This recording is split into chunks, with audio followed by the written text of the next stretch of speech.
Halo semuanya. Aduh, aku grogi nih sebenarnya. Soalnya ini pertama kali aku ngomong di depan layar sendirian. Dan kalau teman-teman udah bisa nonton ini dari layarnya masing-masing, berarti tandanya aku udah resmi ngebuka channel YouTubeku pribadi. Yeay! Perkenalkan dulu, namaku Elvida, biasanya dipanggil Vida. Sekarang ini aku berdomisili di Bandung, pulang ke rumah orang tua dari akhir 2019. Terus awal 2020 negara api menyerang deh tuh. Sebelumnya sih aku kerja di Jakarta. Nah, berarti kegiatanku ngapain aja nih di Bandung? Aku bengong guys, makanya akhirnya aku memutuskan untuk bengong-bengong cantik aja di depan HP. Enggak ding, canda. Jadi aku freelance dari Bandung sesuai dengan pengalaman kerjaku waktu di Jakarta, yaitu sebagai penulis dan editor. Aku pernah ngedit novel bahasa Inggris, terus sampai sekarang aku juga masih nulis untuk konten salah satu brand sportswear yang berasal dari Italia, tapi sekarang udah dibeli sama Korea. Ayo, teman-teman pasti tahu deh brand apa.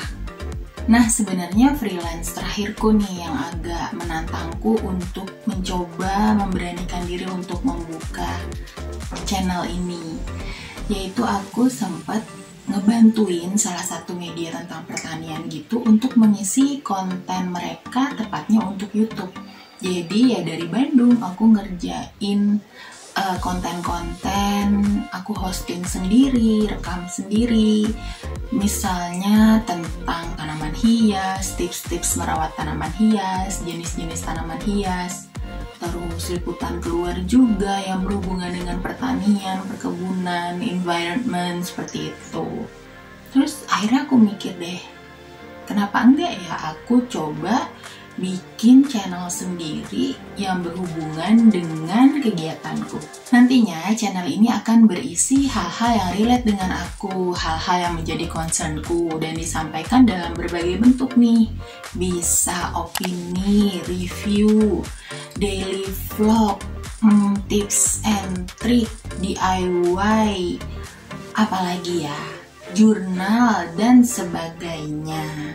Oke, kayaknya segitu aja dulu perkenalannya. Teman-teman, enaknya aku nyebut apa ya? Teman-teman layar dulu deh. Teman-teman layarku, masih ada nggak nih yang mau dikepoin dari aku? Coba tulis di kolom komen. Cie! Tapi di video ini aku nggak cuma pengen sekedar perkenalan aja sih. Jadi ada satu topik yang belakangan lagi hangat-hangatnya nih dibicarakan. Bahkan kemarin sempat jadi trending juga di Twitter, khususnya di area Indonesia pastinya. Dan kedepannya sih untuk beberapa waktu juga bakal masih menjadi hot topic nih, khususnya bagi adik-adik yang baru lulus SMA. Ya, tentang SBMPTN alias seleksi bersama masuk perguruan tinggi negeri. Teman-teman layar yang lagi nonton video ini, ada nggak yang baru lulus SMA, habis ikut SBMPTN dan udah nerima hasilnya? Aku ucapin selamat dulu ya buat kalian yang lulus. Welcome to the jungle. Selamat menempuh status baru sebagai mahasiswa. Semoga bisa menjalani masa-masa di bangku kuliah dengan sebaik-baiknya dan pasti bisa. Buat kalian yang nggak lulus, dan aku yakin banyak, nah di sini aku mau bilang jangan sedih dan jangan berkecil hati. Tapi tunggu dulu, kok aku yakin sih kalau yang nggak lulus SBMPTN banyak? Gimana nggak yakin ya setelah aku browsing dan ketemu data yang dikeluarkan dari lembaga penyelenggara SBMPTN. Jadi katanya total peserta SBMPTN tahun 2021 itu sebanyak 777.858 orang. Nah, sementara kursi yang tersedia itu hanya 184.942 kursi alias hanya sekitar 23,78% saja yang berhasil lolos SBMPTN. Jadi ya memang nggak perlu sedih, soalnya teman kalian itu banyak. Tapi ingat, ini jangan dijadikan pembenaran ya. Ya soalnya kalian emang nggak perlu sedih. Pintu kesempatan untuk meraih masa depan yang sukses itu nggak akan tertutup hanya karena kalian nggak lolos SBMPTN. Nah sebelumnya aku mau tanya dulu nih buat adik-adik yang lagi nonton video ini. Motivasi kalian ikut SBMPTN apa sih? Apa karena pengen ngejar ilmunya? Atau ngincer PTN tertentu biar bisa jadi alma mater PTN tersebut? Atau ngincer jurusan kuliah tertentu karena mungkin udah kebayang pengen jadi profesi apa nanti setelah lulus? Atau kalian berpikiran kalau dunia kerja itu bakal terbuka lebar ketika kalian sudah mengantongi ijazah dari perguruan tinggi negeri? Coba deh dijawab sejujur-jujurnya, apa ya motivasi aku waktu ikut SBMPTN? Mati-matian belajar, ternyata faktanya gak lulus juga sekarang. Tenang adik-adik, mengingat fakta memang kejam ya. Masih ada layer demi layer kesempatan kalau kalian memang niat untuk mengupasnya satu demi satu. Yuk kita bahas lebih lanjut. Misalnya nih, kalian yang ngincer untuk masuk PTN tertentu, ya mau nggak mau kalian memang harus ambil jalur alternatif yang namanya jalur mandiri.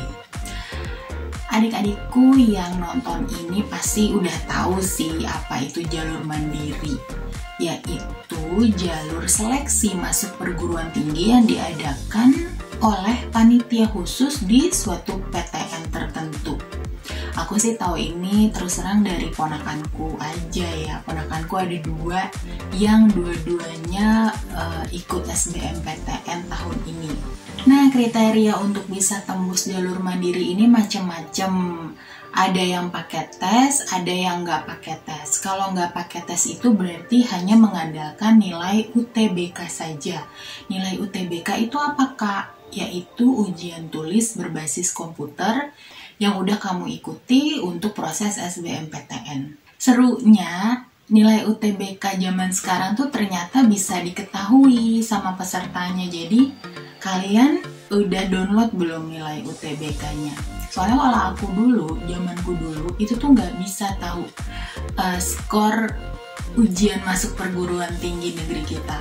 Kepo juga ya kalau dipikir-pikir, berapa ya dulu skor gue? Aku sih nggak tahu pasti nih apakah jalur mandiri ini sampai sekarang video ini keluar masih dibuka nggak. Tapi mudah-mudahan kalian yang memang memutuskan untuk mengikuti jalur alternatif ini kemarin ada kesempatan ya untuk mendaftarkan diri dan tinggal menunggu pengumumannya.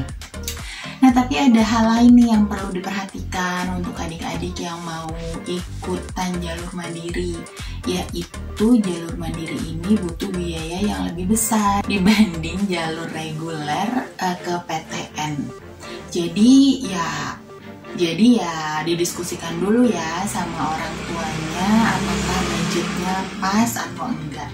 Nah, untuk kalian yang tadi menjawab ingin masuk ke jurusan tertentu, misalnya nih kalian tuh udah tahu banget pengen jadi arsitek misalnya, jadi mau nggak mau kan harus ambil jurusan arsitektur.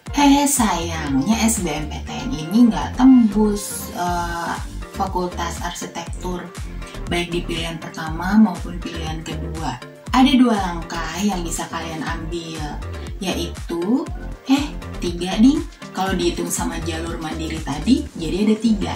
Nah, 2 langkah lainnya yaitu tunggu SBMPTN tahun depan. Ya Kak, ngapain awal setahun ini? Tenang, ntar kita bahas ya. Makanya ditonton videonya sampai habis. Terus langkah berikutnya, ya mau nggak mau coba PTS alias perguruan tinggi swasta. Buat kalian yang udah memikirkan untuk mencadangkan universitas swasta sih, biasanya memang udah ikut tesnya juga ya. setelah SBMPTN atau malah sebelum. Jadi mungkin sekarang ada yang udah nerima pengumuman nih, keterima nggak di universitas swasta pilihannya. Tapi sama seperti halnya jalur mandiri, PTS tentunya juga membutuhkan biaya yang nggak sedikit, malah bisa jadi jauh lebih mahal daripada PTN dan jalur mandiri. Nah, berikutnya mungkin ada adik-adik yang berpikir bahwa kuliah itu akan membuka kesempatan kerja yang jauh lebih besar dibanding hanya bermodalkan ijazah SMA. Kalau gitu, dengan fakta kalian ternyata enggak diterima di PTN incaran, kenapa nggak coba ambil sekolah lain? Misalnya sekolah vokasi, politeknik, sekolah kedinasan, atau akademi. Di sekolah-sekolah yang aku sebutin tadi, kalian nanti setelah lulus akan mendapat gelar mulai dari D1 sampai D4. Nah, aku tanya dulu deh, ini adik-adik tahu nggak sih kalau D4 itu setara dengan S1? Lebih tepatnya lulusan D4 ini juga disebut sarjana, yaitu sarjana terapan. Jadi kalian juga bisa kok kalau mau langsung melanjutkan ke S2 dari ijazah D4. Nah, udah tahu belum itu? Karena memang sekolah-sekolah yang aku sebutin tadi itu menyiapkan lulusannya untuk bisa langsung kerja. Jurusan-jurusan yang disediakan di sekolah-sekolah tersebut juga bersifat terapan alias jurusan-jurusan yang memang terpakai di berbagai macam sektor usaha. Jadi kalau kalian memang motivasinya biar cari kerjanya biar peluang kerjanya lebih luas, dan ternyata kalian gak lulus SBMPTN, kenapa enggak mempertimbangkan untuk sekolah-sekolah yang tadi aku sebutkan? Buat kalian yang pada akhirnya memutuskan untuk menunda setahun, menurutku langkah pertama yang paling krusial untuk dilakukan, salah satunya adalah menggali lagi tips dan trik bagaimana menghadapi soal-soal SBMPTN. Jangan salah loh, soal-soal SBMPTN itu butuh tips dan trik khusus dalam menjawabnya. Jadi sebenarnya nggak cukup tuh kalau hanya belajar dari textbook. Ya, aku paham sih, mungkin kemarin adik-adik sibuk ya belajar dari textbook sampai mungkin lupa untuk browsing, baik itu di internet atau bertanya ke gurunya atau diskusi dengan teman-temannya, kakak kelas terutama, bagaimana untuk menjawab soal-soal SBMPTN ini. Bukan kuncinya, tapi tips dan triknya. Aku mau cerita pengalamanku deh. Jadi waktu dulu aku SMA, aku tuh punya guru matematika namanya Bapak Dwi. Jadi Bapak Dwi ini udah terkenal dari senior-seniorku, jauh berangkatan-angkatan di atasku. Itu dia mengajarkan soal tips dan trik menjawab cepat soal-soal matematika. Baik yang keluar di ujian EPTANAS. Jadi waktu itu istilah untuk kelulusan SMA zamanku tuh masih EPTANAS, yaitu evaluasi belajar tahap akhir tingkat nasional. Nah, jadi Bapak Dwi ini mengajarkan tips dan trik untuk memecahkan soal-soal matematika baik yang keluar di EPTANAS maupun di ujian masuk perguruan tinggi negeri. Kakak kelasku semuanya pasti kursus ke dia. Dan akhirnya pas aku kelas 3, aku juga ikutan kursus juga gitu. Aku awalnya pengen tahu sih, kepo. Emang sebenarnya kayak apa sih tips dan triknya? Ternyata emang bener loh guys. Jadi kita tuh ngejawab soal-soal matematika itu nggak perlu pakai rumus-rumus baku yang diajarkan di textbook. Jadi ada cara cepatnya gitu. Kita akan meringkas waktu sepersekian detik, bahkan mungkin sampai menit untuk menyelesaikan soal. Apalagi kalau udah ketemu yang rumit kan rumusnya. Trik ini penting banget. Nah, akhirnya dari les itu, fakta lucunya adalah dari pengalamanku, aku kan waktu SMA itu ambil jurusan IPS. Tapi nilai EPTANASku yang paling tinggi itu justru matematika, gara-gara ikutan les di tempat Pak Dwi ini. Nah, aku nggak tahu deh sekarang gimana ya adik-adik. Mungkin tips dan trik itu sebenarnya sudah diajarkan di bimbel atau bimbingan belajar. Karena selain itu ngapain lagi kak? Emang cuma nyari tips dan trik untuk menghadapi soal SBMPTN aja. Enggak, kalian juga bisa melakukan banyak hal. Misalnya, bisa menimba ilmu yang ternyata itu tersebar luas di semesta raya ini. Gratis malah. Itu filosofisnya sih, Dek. Nah, kalau sederhananya, kalian bisa ikut kursus nih. Tujuannya untuk mengupgrade skills kalian supaya nanti kalian lebih siap lagi. Kursus paling mendasar, tapi yang menurutku sekaligus paling penting sih, yaitu adalah kursus bahasa asing. Habis itu kursus apa lagi? Bisa kursus foto, macam-macam. Bisa kursus fotografi, editing foto dan video, atau mungkin yang berhubungan dengan ilmu komputer, tentang coding, atau yang dibutuhkan oleh semua perusahaan sih, I think, yaitu web developing, kursus yang berhubungan dengan marketing, finance, terus apa lagi ya? Memasak mungkin? Tapi aku nggak punya biaya nih buat kursus. Oke, kalau misalnya kendalanya biaya, kalian bisa kok belajar otodidak, gratis, tis dari internet. Nih ya, aku kasih contoh. Aku tuh sekarang lagi pengen banget belajar bahasa Korea.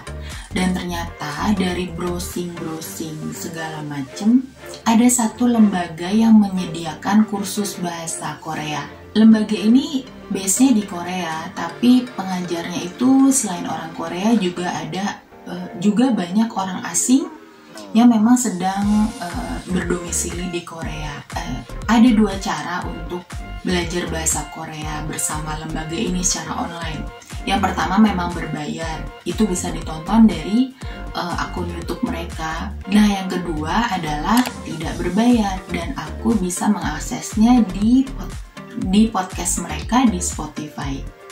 Atau ya, kalau misalnya adik-adik itu rajin browsing, pasti ketemu deh wadah-wadah di mana kalian bisa belajar berbagai ilmu dan itu bisa didapat secara gratis. Misalnya nih, aku tahu web ini sebenarnya udah lama banget. Waktu itu juga ceritanya pengen kursus online gitu tentang apapun. Akhirnya ketemulah yang namanya futurelearn.com. Jadi futurelearn.com ini memang merupakan wadah untuk semua instansi, wadah untuk segala instansi dari berbagai penjuru dunia yang ingin memberikan kelas-kelas pelatihan secara gratis lewat website ini. Kalian hanya perlu register kok. Selain nambah skills, kalian juga bisa kalau misalnya pengen coba-coba untuk kerja dulu. Kalian bisa memilih pekerjaan freelance di bidang-bidang yang kalian minati atau kalian punya bakat di bidang tersebut.